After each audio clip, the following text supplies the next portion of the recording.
இப்பல்லாம் எனக்கு தனியா இருக்கிறது தாப்பா ரொம்ப நிம்மதியா இருக்கு. அப்படின்னு சொல்றவங்கள்ல முக்காவாசி பேரு இதுக்கு முன்னாடி யாராவது ஒருத்தவங்கள டிபெண்ட் பண்ணி காயப்பட்டவங்களா தான் நிச்சயமா இருப்பாங்க. ஏன் தெரியுமாங்க?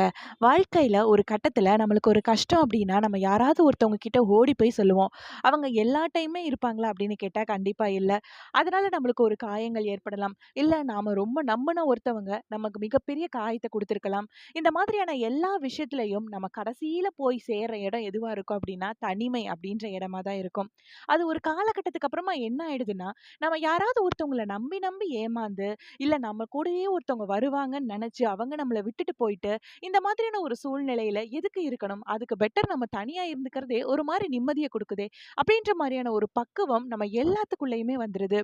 கொஞ்சம் இத நம்ம டீப்பா போய் யோசிச்சு பார்த்தோம்னா, நாம ஒரு மிகப்பெரிய கஷ்டத்துல இருக்கோம்னு வச்சுக்கோங்களேன். ஒரு ரூம்குள்ள போயிட்டு நாம தனியா அழுது முடிச்சதுக்கு அப்புறமா நம்மளுக்குள்ள ஒரு தைரியம் வருது பார்த்தீங்களா? அந்த தைரியத்தோட சக்தி ரொம்ப பெருசு.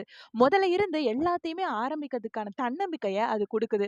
இதுவே நாம நம்மளோட கஷ்டத்த போய் யாராவது ஒருத்தவங்க கிட்ட சொல்லி, அந்த மாதிரியான தைரியம் நம்மளுக்கு கிடைக்குமா அப்படின்னு கேட்டா, எனக்கு தெரியல.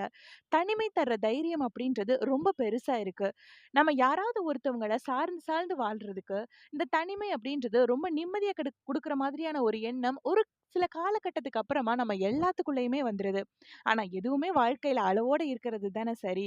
அதனால இந்த தனிமை அப்படின்றதையும் நம்ம வாழ்க்கையில அளவோட வச்சுக்கிட்டோம்னா, நம்ம மனசும் நிம்மதியா இருக்கும். நாமளும் எப்பயுமே ரொம்ப சந்தோஷமா இருப்போம். நாம மத்தவங்க கிட்ட எதிர்பார்க்கிற ஒரு விஷயங்களும் குறைய ஆரம்பிச்சிடும். நான் சொல்ற விஷயம் சரி அப்படின்னா, கீழ மறக்காம கமெண்ட்ல சொல்லுங்க. நீங்களும் இப்ப என்ன மாதிரியே, இல்ல இந்த வீடியோ கேட்டுக்கிட்டு இருக்க உங்கள நெறைய பேர் மாதிரியே தனிமையா இருக்கிறத தான் விரும்புறீங்க அப்படின்னா, உங்களோட அனுபவத்தையும் மறக்காம கீழ கமெண்ட்ல சொல்லுங்க.